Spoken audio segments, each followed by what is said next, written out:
How's it going, you guys? Matt, the Helpful Home Inspector, coming at you live from our studio up in Hartford, Wisconsin. And I have a special guest today, Mr. Mark Smith, coming in. We're going to be talking about the home selling process, our main topic today. But we have lots of good stuff, as we always do.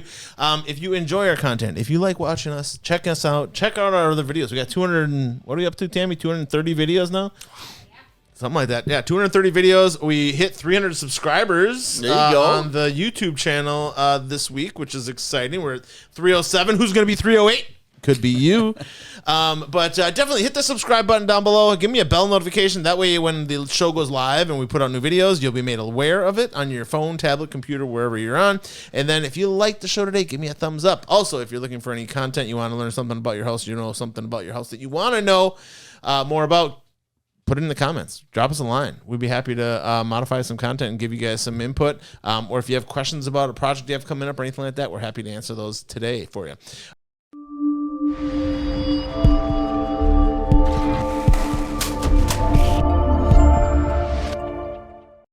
All right, so now we're going to get into our home selling listing process. Last time the Mark was on the show, we went through some of the things associated with selling your home, some of the costs associated with it, some of that kind of stuff. And if you want to check out that video and kind of go through some of those before you sell your house thoughts, I guess, what would it be? Yeah, I think we kind of went through everything about getting ready to sell your house and what happens prior to that. Yeah, that whole process. So now we're going to go from I've decided I'm selling my house. What's that process look like for me as a seller? And you guys deal with this every day. If you're looking to sell your house, Smith Team Wisconsin, you can't go wrong. They have a great team behind all of them that'll be there to service you and help you out. Get you maximum dollar for your home. Yeah, call us at 262-271-6971. We'd love to help you out. Or you can go to our website at www.teamsmithwisconsin.com. In looking to list and sell your house, okay, one of the first things that you need to do is come up with a plan. Yeah. A plan between you, your wife, your family that's going to work for everybody. Okay. Right. When do we want to sell the house? We have to have these things thought out about a little bit before we have our agent meeting, right? One of the things that you always got to consider is when are we going to sell the house and when are we going to have to move? Because if you have kids in school, that's kind of a big thing, right? And when is this vacation? And you don't want those big things to happen when other big things are going on. Sure. You know, when's my daughter's bar mitzvah party that I'm supposed to have in the backyard? Who knows? You know? So planning some of those things out, or graduation parties, whatever it may be, and looking at the calendar, figuring it out, or whatever, is probably the first step. And have some idea what you're. Yeah, and we always tell everybody, like, if they have any idea that they might be thinking of moving or making a move, earlier the better for us, because the more time that we have ahead of time, we can make a better plan, because we always want to have a plan A, we have a plan B, plan C, plan D, all these things that we can have in place. We get called a lot of times just to list a house immediately, like, hey, we want to sell this next week. How do we sell now? But if we get a little bit more of prep time, it helps us a lot, because I did bring a PowerPoint just to show you kind of like what we offer for our services and what we do. And I can't read that, but that's okay. So do I want me to read the list? Yeah, go ahead. Okay, so some of the services that they offer with a listing, okay, is the home and exterior property analysis, generate a comprehensive improvement suggestion list. Yeah, so let's talk about that. So real quick, so like we go through the house, we sit down with folks and we kind of look at the list. We start at the curb, same as we do if we had a buyers looking at a property. We start at the curb, we look at everything. So we start looking at the mailbox, you look at the driveway. Mm-hmm. Does the driveway need to be resealed? Is the concrete crumbling? Whatever, all those things. All those things would show up on a repair for an inspection. But if we can address that stuff before we even get into the whole listing process. Yeah. I always tell everybody, like, if you start at the curb and you work your way up, you gotta act like a buyer trying to buy the house. Like curb appeal, you want to walk up, you want to have everything in really good repair. It's amazing what you can do to a front door and the area around a front door and how important that is. Mm-hmm. You know, put a coat of paint on the front door. Make sure the doorbell is working. Make sure the door closes properly. Right, the handles on the door, because nobody wants to go to a house and get there and can't open the door. And then the whole thing rattles and like, okay, what am I buying? Right. So, spending that time ahead of time, just trying to get that stuff in place. But usually I'll do an interior and I'll do an exterior suggestion list, and they're only suggestions for the sellers. But I think it's a really good idea. Like anything that we can provide to them, in the way that I do it, as far as being the listing specialist on our team, is there are people who don't want to do anything with their house. They want to sell it as is. There's other people who are willing to do everything. They'll put on a new roof. They'll do all kinds of stuff, right? Yeah. I always tell everybody, let's be reasonable in the middle. Like, let's do bang for the buck. Like, I don't want you to spend a ton of money unless you're going to get a ton of money back in return. Like, I return on investment. Yeah, and I always tell everybody, we can make reasonable suggestions like painting a room. Yeah. Like if it's a pink room because it was a little girl's room, I get it. If it's a dark room because it's a teenager that likes, heavy metal music, whatever. If we neutralize all that stuff and do neutral colors on all that stuff and try to make it more appealing to more people, can of paint's what, $38, $48? Yeah. Well, and sometimes these small improvements, you have a hard time seeing the exact return on investment or the value that's there. Isn't you're going to get $15 for this, or you know what I mean? It's not like that. But having an experienced realtor on your side to help you with some of those things, not only with that, but like one of the next thing he has was staging consultations and that kind of stuff. Figuring out how to set the home up. Yeah, and staging. And staging, that doesn't mean that you're going to bring in a company that's going to bring in all new furniture or whatever. A lot of times, if there's furniture there, for us, the call is always less is more. We want to have a good flow to the house. We just don't want to have big giant cabinets in the middle of the floor of a room. We want to have things that are a little smaller. Kind of get rid of some of the end tables, get rid of the knickknacks. Now, bringing in staging a staging company is an option. Yeah, but that's the cost of money. It does cost some money, but there is some good return on that because when we sell a house that's completely vacant, let's say the sellers have moved out but they haven't sold the home yet, bringing in stagers to bring in just minimal stuff. So we always talk about make sure the kitchen, the living room, and at least one bedroom, the primary bedroom are decked out. As long as they've got that stuff there, that gives people an idea. But taking a vacant house and making it staged to have some nice furniture in there, it actually is good return on the money. Yeah. How do you feel about digital staging? I think it's okay, but I think you have to make sure that you comment on that on the listing itself. So, like to give you an example, we had a home that was listed, and we had all the photos taken, but then they had an estate sale in the meantime before it went to market. So we made everybody know that looked at the listing that said, just so you know, a lot of this furniture will not be here because of that. It had nothing to do with virtual staging, but it had to do with the fact that people had an estate sale and they sold it. Yeah, and virtual staging, for those of you that don't know what that is basically taking a picture of a room and photoshopping in some furniture and things like that, just to make the listing look better, essentially. A couple other things you guys had, accurate local marketing analysis, extensive online and offline marketing to potential buyers, social media. You guys are big on the social media. Oh, yeah. Every time that we do all that up. Yeah, everything from Facebook, LinkedIn, Instagram. Every time that we have a coming soon, a listing, new listing, open house, accepted offer, closing, we do all that stuff. We try to cover all the bases with all that. kinds of signage outside and everything. Yeah, we believe in organic traffic because it's amazing how many people that will show up at an open house just because they saw our signs. We actually went out and purchased, I think, 20 open house signs so that when we do an open house, there's nobody in that immediate area that's going to miss the fact that there's an open house at a house. Driving down Highway 83 the other day, I saw 4 of your signs like at different spots for all your different listings and stuff, and that's a major road, so even that traffic coming in is huge. Sure. But they also have professional photography and videography. They do a pre-listing inspection with everyone, and then they also have open house events that they do. I know some realtors are not open house people, and I don't understand why. But because it takes a lot of work. I mean, even though it's a 2 or 3 hour event, it takes a couple hours to get everything prepared and get everything set up. Yeah. And then it takes another hour or two afterward to get everything taken down. And you guys are meeting potential buyers for that house, but you're also meeting other people that maybe are looking at buying other houses. And or it could be other people who are thinking about selling their house and are looking for a good agent team, right? Yeah, and that's so possible too. We always think that it's always a possibility that we're interviewing for another job. Yeah. Yep. And I think one of the biggest things with that you guys bring to the table is the negotiating and keeping all the paperwork in order and everything timing wise. Sure. With you and Sheila and Tanner, I mean, you guys really cover all the bases there. Yeah, and I think that, like you were saying about trying to plan certain events around the summer or wherever it is during the year, we actually tell our folks that if we're going to be listing a house. If we list on a Thursday, let's say a Thursday morning, Thursday afternoon, and we're going to open a house on Saturday, we always tell them, hey, if you guys want to take a quick 4-day trip somewhere, this is a perfect opportunity because we have the Century Lockbox on there, and we're attending that house. We're probably there a bunch of times during that whole weekend. We keep an eye on everything. If it's a vacant house and nobody's home, we go over in the morning, turn on all the lights. At night, we'll go back and turn off all the lights and make sure everything's locked up.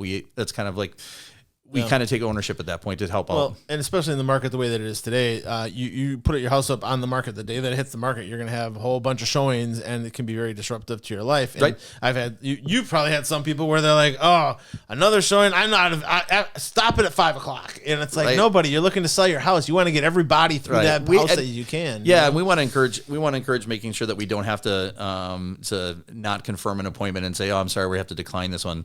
We try to keep it as open as possible, and that's why we try to talk about that game plan ahead of time. As much time as you can give us ahead of time, we can kind of talk about that. It's also setting expectations with the sellers, because they have to realize that for that short amount of time that we're working in that and trying to get an offer for their house, that things could be a little bit more difficult than normal everyday life.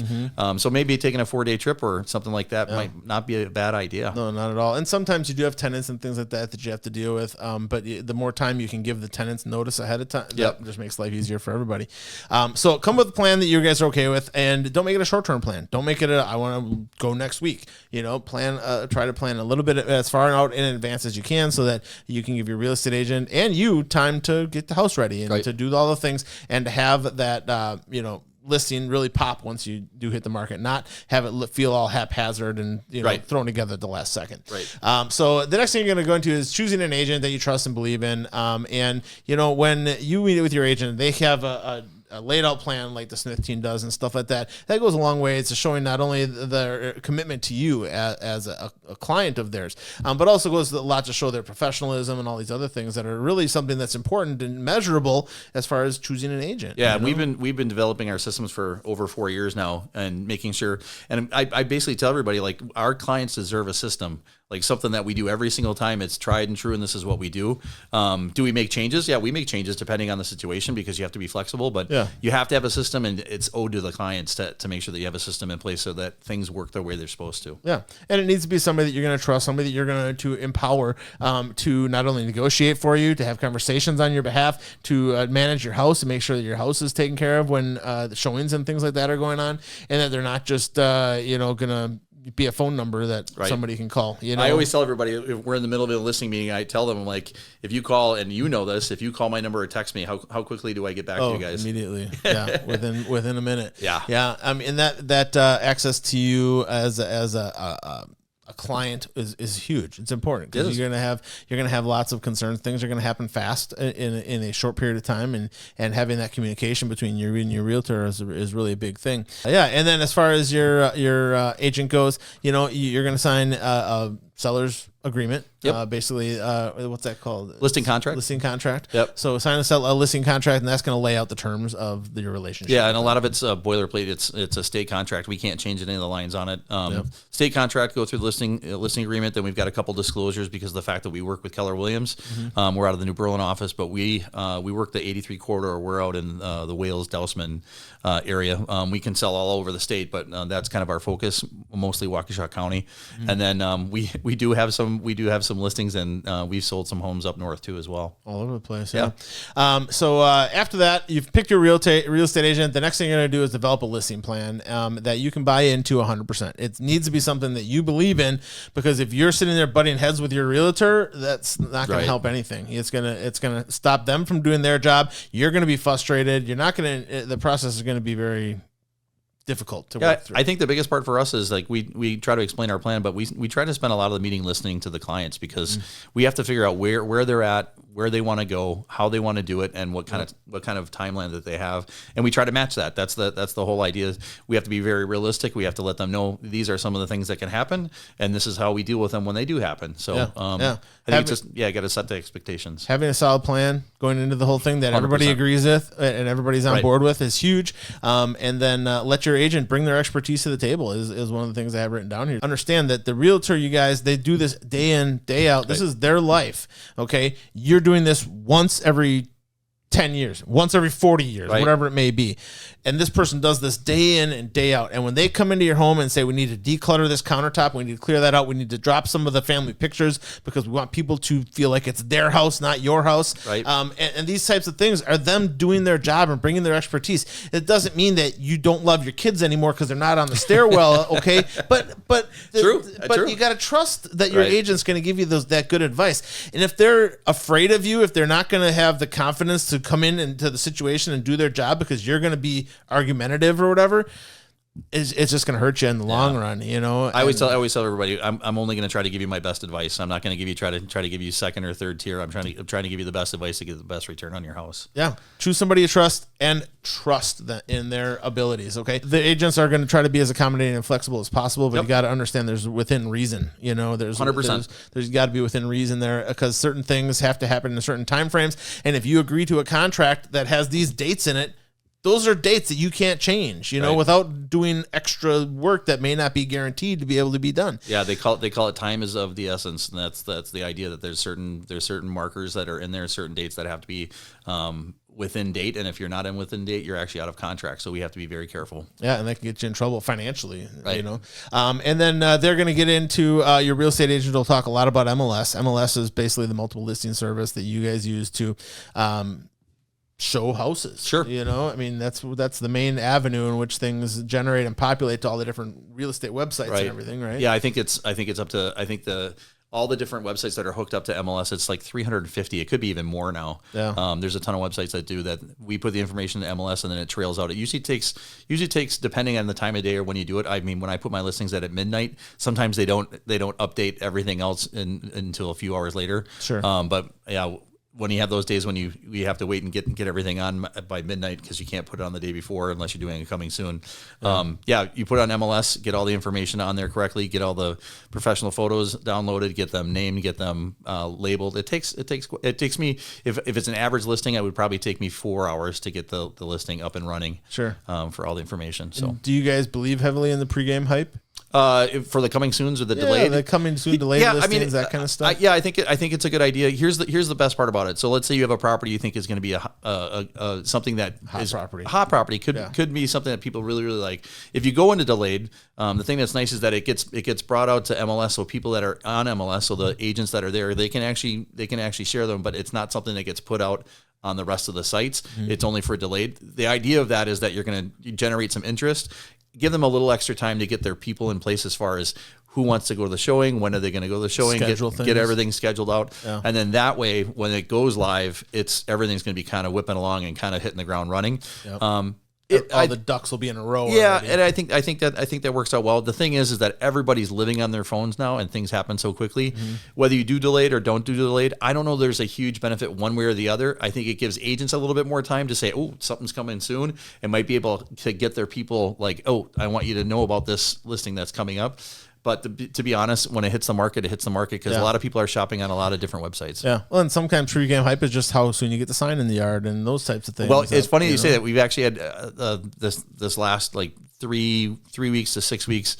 We've actually had showings happen before we have a service that Wisconsin Signs does our signage. Before they could get the sign in the ground, we already had showings going on.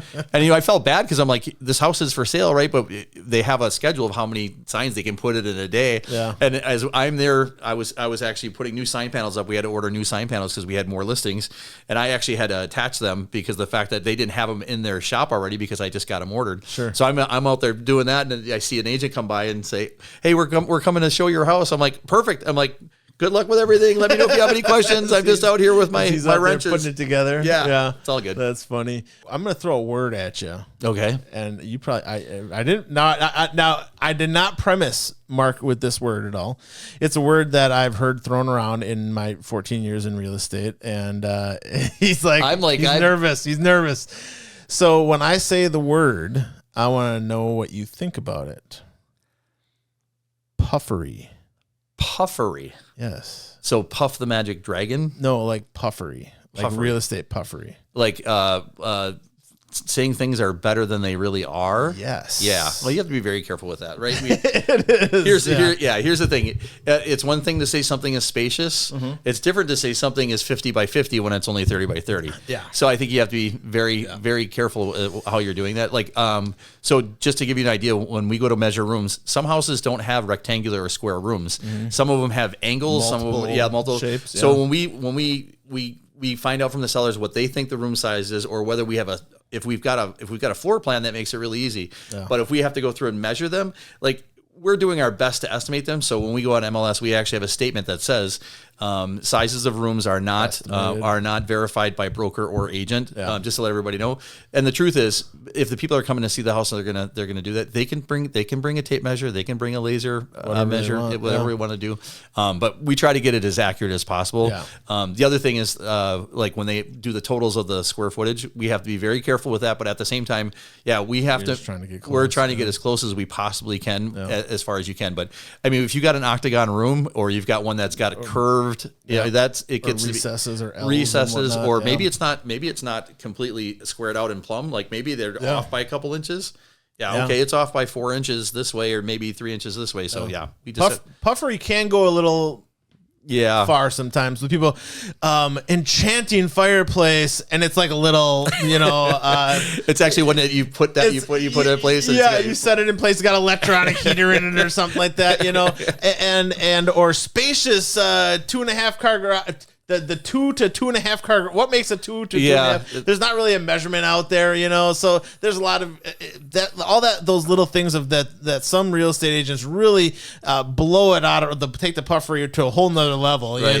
And you got to understand, when you're reading that listing, you want to make the house sound good, okay? But realistic at the same time. So if you see a lot of these adjectives in there, spacious, exuberant, glorious, right? That's just somebody over pufferizing. We try to install a rule. So our rule is that only one adjective per sentence, because that makes it a lot easier. Yeah. Because if you try to say 3 or 4 things, people are kind of like, okay, whatever. Like, I just want to see the pictures. Yeah, they're basically just describing the lipstick on the pig. Right. Is what that usually boils down to. The house isn't that great, and they're trying to snazz it up with some verbiage or whatever. But puffery. That's a term funny that I wanted to see what Mark thought about it. So the next thing is list your house when you're ready, and like Mark said, plan ahead of time. How far in advance can we plan this so we can, organize it all so that the sign guy can get there, and the photographer and everybody else, all these other things, and then the listing, the whatever, if you're going to do some pregame hype or whatever, that we can have this whole plan laid out so that things go smoothly,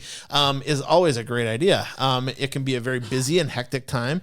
So the better you can plan and organize that time, I think the more calm everybody's going to be, and you're going to be in a better space, but also you're going to get the most bang for your buck as far as what your real estate agent can bring to the table, and getting more people through that house and getting you maximum dollar for your home. And I think the other thing too is, I think that when we sit down and meet with a home seller or homeowner, for us, it's not a sprint; it's a marathon. So we don't really care. Like, if you want to talk to us, that's fine. Doesn't mean that you have to do something tomorrow. Doesn't mean we have to list it next week. Yeah. If you're thinking next year, sit down and talk with us, because it gives us a market analysis. Yeah, I mean, we give you an idea right then. And actually, I'll let you know this too: is if we talk to some home sellers, they're thinking about listing in a month. We can talk about a price that we want to have at the price as the listing price, but we actually do another market analysis right before it goes live, just to see if anything's shifted and anything's new. Sure. Because if you had 3 houses sell in the area that all bumped up, what would 10%, be the whatever it might be, then we're going to reflect that as far as where we're at with the market, because we have to be consistent. We have to give them the best opportunity they can get. Yeah, to get that maximum dollar. And 8 times out of 10, hiring a real estate agent, or maybe even 9 times out of 10, hiring a real estate agent, you're going to get more than you would ever get by selling yourself. Yeah. Correct? Yeah. Or, I mean, it might even be more than that. No, I think I did see something funny. Someone said, I saved a ton of money because I didn't use a realtor, but then you don't realize how much you might have left on the table. Oh, yeah. Right? Because there could have been that much more, a bigger pool of buyers.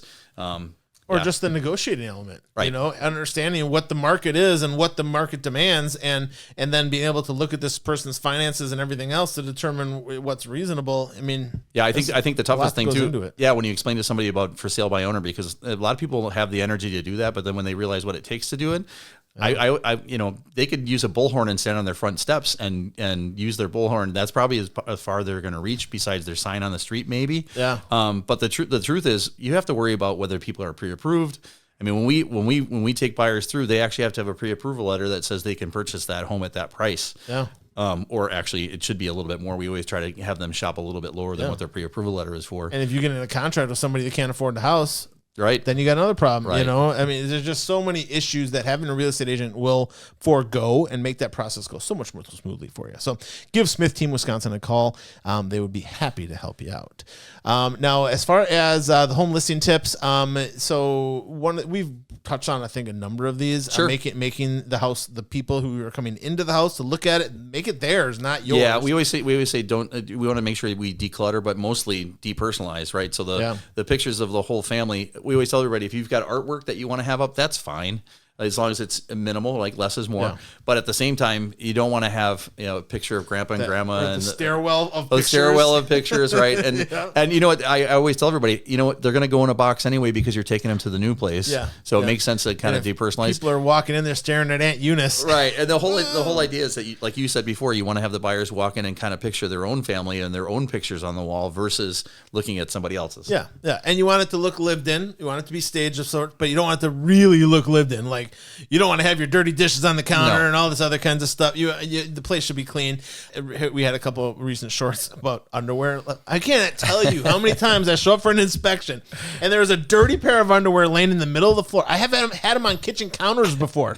People, find the laundry basket. Impress your wife a little bit, okay? Show her that you know where that laundry basket is. And I can tell you that when we've shown houses that we're getting ready for an open house, there's plenty of times that I've ran the vacuum or I've wiped things down, or and it's not because people didn't want to do it. It's because they're probably in a hurry. They're trying to get out the door because they got stuff going on. But we do that. We always make sure to do a little extra. We make sure the toilet seats are down, right? Make sure the toilet paper looks nice and all that. Or that there is toilet paper. Or that there is toilet paper. Because when everybody's coming to your house, inevitably, when they walk through the door, the little kid's gonna have to go to the bathroom or whatever, Right. So just have that be prepared, Fresh baked Barbary. How do you feel about that? I don't have a problem with it. A lot of times the sellers will offer to do that. Like you walk in and they already have a pie baking, or they've got nice candles or something, which is fine. Yeah. I always tell them though, like we're gonna put the candles out before we leave because we don't want to leave anything lit.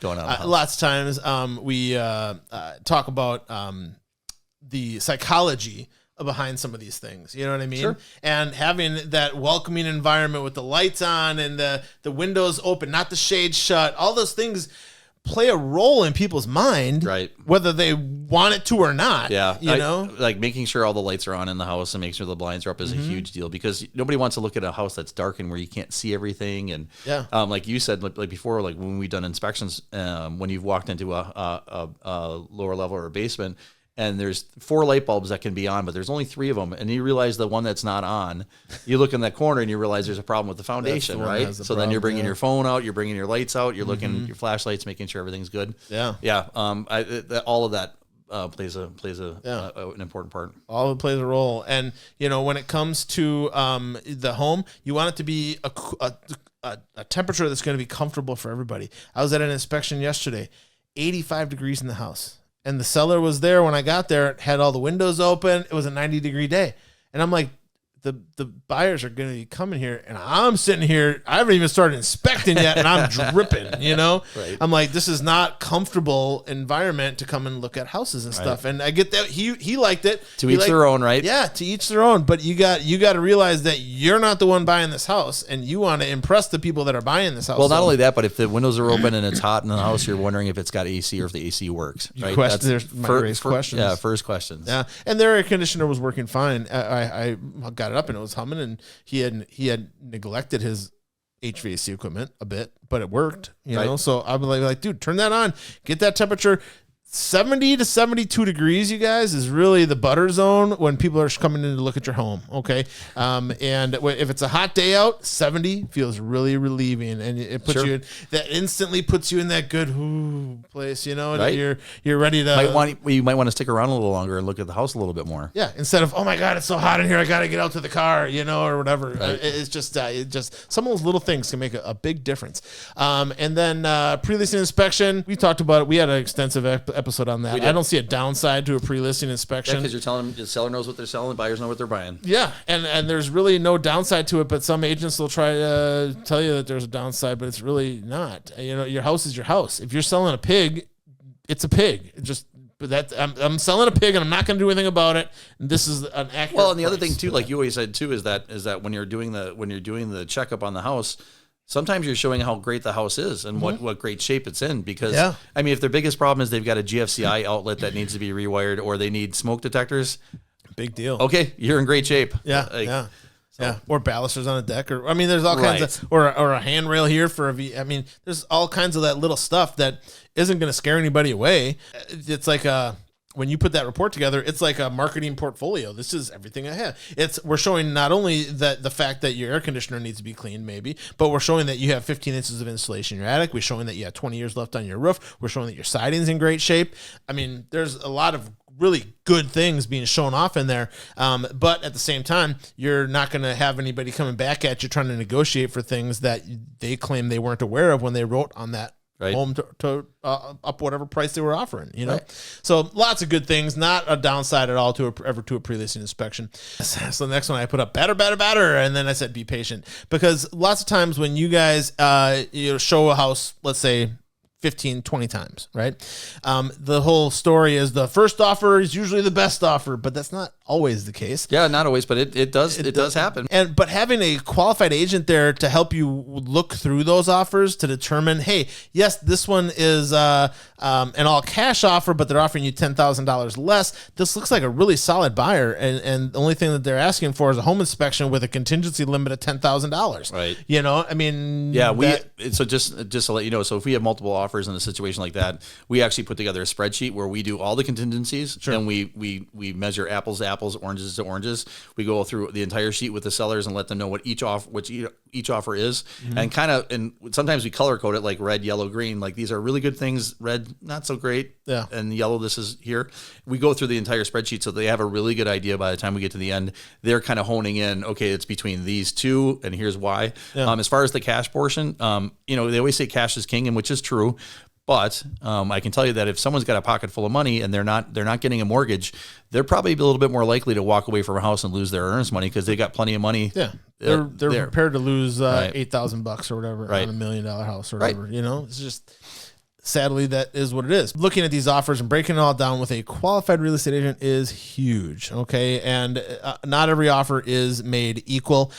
Sometimes it can come down to credit history. Sometimes it can come down to buyer quality. Sometimes are they at the top of their dollar, or that they're going to be really stretched to try? And if they go out and buy a new car, they're going to screw up this whole deal. Whatever. The real estate agent is going to help you work through all of that and understand the limitations of these different offers and the different contingencies that are being presented to you. Then the spreadsheet's a great way to do it, because that kind of breaks it all down. So yeah.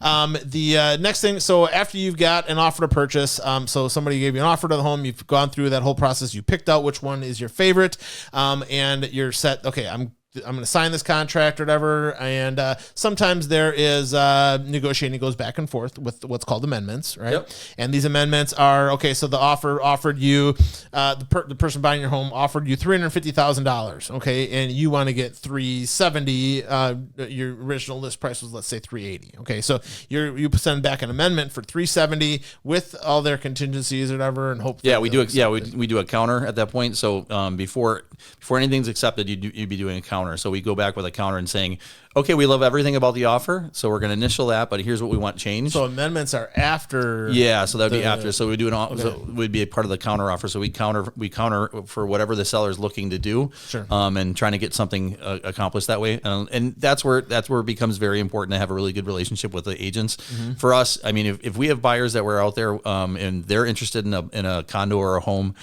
we reach out to the listing agent immediately to try to start a good dialogue with them, because we want to make sure that we have good conversation. The toughest thing as a listing agent, I can tell you from my perspective for sellers, is we get a blind offer, which somebody just made it because their sellers love it and they're going to see it. They're going to make an offer sight unseen, or they come and see the house, and we're not sure, out of all the showings and all the open houses, all of a sudden we get a blind offer out of nowhere, an agent that I've never talked to, for better or for worse, I've never talked to them, and all of a sudden we've got an offer. Well, it makes it more difficult when you don't have good dialogue with the other agent. So you trust that offer. Just, to everybody who's listening, if anybody's an agent, please, the best thing you can do in any negotiation and any type of offer situation is to to please communicate. It's so important. And we tell our sellers up front, we tell them who we've had a good discussion with as far as agents are concerned, and let them know who we feel really comfortable with as far as like, this is how many times they've texted us. This is how many times we have conversations. They got back to us. This is the things that they did. And a lot of times, if you have that communication, sometimes those offers are written exactly like the seller would like to see them.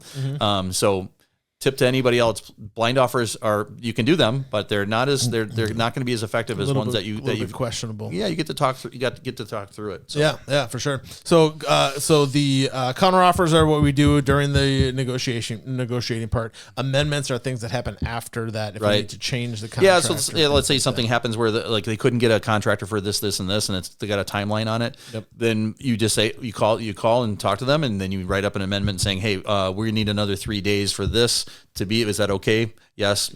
Our people would sign. Their people would sign. Yep. We move it on. And amendments also take place as a part of findings and home inspection occasionally too. Sure. So they could the home inspection contingency comes through and they say, okay, we're willing to waive our home inspection contingency as long as you agree to, have the furnace serviced and make sure it's working properly or whatever that may be. What we're covering right now, like appraisal gap used to be it still is a big deal, but it was a bigger deal a while ago. Now inspection gaps needs to be a bigger issue now. So someone says, hey, I do want an inspection, but I tell you what, we're going to cover the first $3,000 to $5,000 of repairs. Yeah. And the idea of that is you're letting the seller know, like, look, we want to have the inspection, make sure there's nothing major that happened at the house. But I'm not going to nickel and dime. But I'm not going to nickel and dime you for small things. And if they add up to $3,000, we're going to cover that. And I think that's a really smart way to do it because of the fact that, depending on what the market is, they could ask for inspection and say, we want everything that's on this. And I've seen the reports that we've generated together. And what are they, 70, 80, sometimes 100 pages, depending on what the house is. How many pictures and stuff. Yeah. Right. So that's the newest thing now is inspection gap. Yeah. And the thing with it is the inspection is not just for the buyer, but it also protects the seller. I mean, because if you don't have any inspection contingency and then the buyer moves in and they find X, Y, and Z, next thing, the only way to do any negotiating on all that is hire lawyers and sue people. Right. And that's not a fun place to be. Because once it closes, the agency is done. Yeah. As far as having the agents involved, and the one thing that ties them together is the RECR. There is a new. I just found out. We just got an email saying there's a new RECR that's being offered out. I haven't looked at it yet, but I know that I think it was just emailed today. Yeah. And to be honest with you, the RECR, it covers a ton of stuff, but you only get basically 4 lines to fill out the information of what you do or don't know about your house. And to be honest, the more information that you can provide to the buyers, I think it's the most important thing. Yeah. Because if the people move in or whatever, or if you had that inspection done and you find out that there's mold in your attic, and whatever, you can negotiate that then instead of trying to deal with it later on with attorneys who are going to bleed you dry for $10,000 without even anything getting fixed or settled, Yep. So it just is not a bad way to go at allowing people to have those inspections done and to understand that that's not just there to serve the buyer, but it's also to protect you a little bit as well. Because if the home inspector comes through and doesn't find something, and you didn't know about it, then there's no way they're going to be able to come back and sue you for it later on down the road. Or at least it gives you another layer of protection. Well, and I think the best thing is that it's a third party. It's an objective. It's not like Team Smith has inspectors, right? Yeah. It's a third party company. They come through and they give their objective, and that's the best way to do it. Yeah, for sure. So you got the accepted offer, and the next thing you're going to go, the buyer is going to have to submit their earnest money. Earnest money is basically their financial commitment to the contract, and that basically it just makes the offer bona fide. So right now, customarily, it's usually 1% to 2% for earnest money. And it's not due at the time that you hand in that. It's actually due 5 days. It's 5 days after the offer's been accepted. So from that point in time, you've got 5 days, and that also includes postmark. So let's say you were busy, you're out of town, you come back, and on the 4th or 5th day, you write a check and you get it postmarked. If it goes through to that next Monday or Tuesday and it's still postmarked for that, it's still good. Yeah. And there are ways to do that digitally now too. Yeah. So a lot of times we use trust funds, which is really easy. It's basically like wiring the money. It's electronic. It makes it easy. The other thing that we're finding now is that some people are saying, hey, I love this house so much that my earnest money is non-refundable. So basically saying, I love this house so much, I'm not walking away from this deal, and you can keep it. And then they'll raise, instead of, let's say it's a $300,000 home, and normal earnest money would be somewhere around the $3,000 range. Someone will say, you know what, I'm going to put $10,000 down, so more than almost 3 times, and I'll make it non-refundable. That shows commitment. That shows commitment. That shows that someone that says, I'm not messing around. And if I am to walk at all for any, doesn't matter what the reason is, you get to keep my money. You get to keep that money. Right. So that's something that's something new that's going on now. It's a big bonus for a seller if you're looking at different offers. Yeah, for sure. And that earnest money is going to have a date that's written in the contract. So you're going to be able to see that. Yeah. So earnest money is 5 days from the accepted offer. Then we're going to have your inspections. Generally the first one that's going to happen is your home inspection if that's a contingency in your offer to purchase. Other inspections, if they did have other ancillary inspections listed in there, like they wanted to have a specific roofer come and look at the roof or something like that, those are things you can write in the offer to purchase as well under other inspections. I haven't seen somebody ask for a specific person. A lot of times with companies, there are sellers that have used. So if it comes to septic inspection or water and well, usually you're going to have that company that's been servicing them the equipment to do the inspection, just because they've also got a service record on the property. So that well and septic is usually taken care of by the seller generally. It speaking. Is, and some buyers have offered to do that as well. Like, hey, not only do we love your property, but we'll pay for the septic and well inspection. The $800,000, whatever it may be, to get that well and septic inspected. Exactly.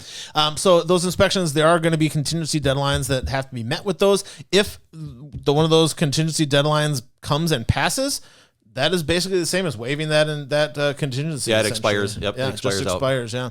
And then the appraisal is going to happen. Usually people wait till after the home inspection is done to make sure that they're still, and then negotiating from the home inspection is done if there's any, to make sure that they're still interested in the home and they're not going to just spend $500 on appraisal when they may not actually. Yeah, and the lenders on the buyer side will order appraisal. Yeah. And so the newest thing with that, like I was saying before, a little bit prior to that, to the inspection gap, is appraisal gap.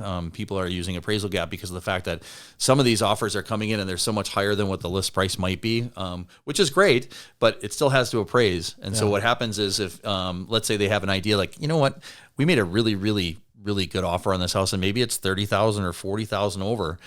It might not appraise at that rate. So what a lot of people are writing in is if they have the money, if they have the opportunity to do it, they'll say, you know what, if it doesn't appraise out, we'll offer a $20,000 appraisal gap. We'll make up the difference, which is going to be the difference. So when they come to closing, they're actually going to put $20,000 more into to cover that difference. Because the bank's only going to a loan on what's the appraised value. Correct. Is, and you would have to make up that difference if it is up over that. Yeah. Correct.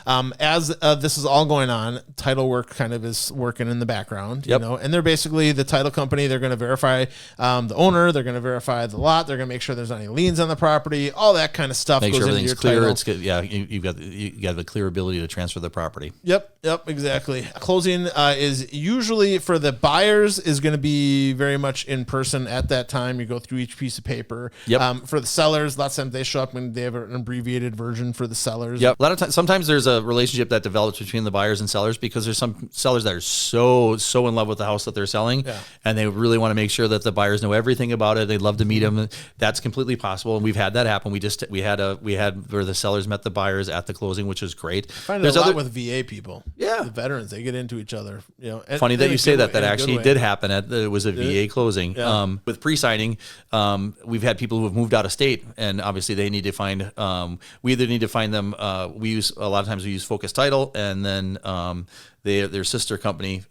We can usually find one of those in an area where they're at, so they can pre-sign and have a notary there to do everything. If they're elsewhere, or like if they're in the military and they're traveling or whatever. Sure. Yeah. You get to closing. You go through all the paperwork. You sign 1,000,000 times or whatever. Right. And then if you're selling a home and then buying a home, sometimes those transactions happen. Boom, boom, boom, and that is occasionally the case.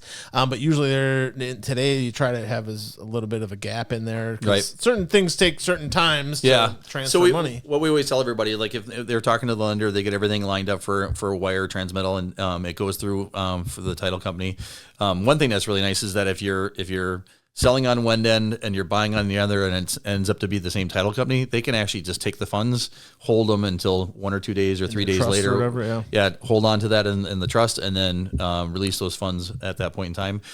We always tell everybody, if you can get an early closing time during the day, that's much easier than a 4 o'clock, 5 o'clock, or 4:45. Yeah. Because if anything happens with that wire transfer, you're going to have to wait till the next day. So it's much nicer to get a early slot. Now, say I'm selling my house, I'm cashing out. I close. How many days till I see the cash? Depends how you're going to do it. So you can be given a check. Day? You can get a check that day and walk out, and that's happened. $300,000. Yeah. Wow. Yeah, you can get a check. That's pretty crazy. Is it big? We don't. Yeah, we don't encourage that. We don't encourage that. It's much better just if we'll get the bank account numbers and make sure everything gets wired over. Yeah. And then usually that's the issue. More than likely, a lot of times when people are buying or selling, a lot of times if they're buying, they're pulling funds from a lot of different areas, and so it needs to get to one concentrated place in order to make that especially if there's purchase. gifts and other things. Oh yeah, and all if there's that kind of gifts, if they're stuff. using retirement money, things like that. There's a lot of different things. Home that people, sale money, and all home that sale kind of investments, stuff. all that kind of If stuff. you're going to transfer more than $10,000 or more, there's other paperwork and stuff that has to go through with everything. So yeah, and then the last thing is after you get done selling your house, managing the proceeds of your home sale. So if you have sold your house, and in these days, a lot of people that sell in their house have extra money that comes out of the sale because home values went up so dramatically.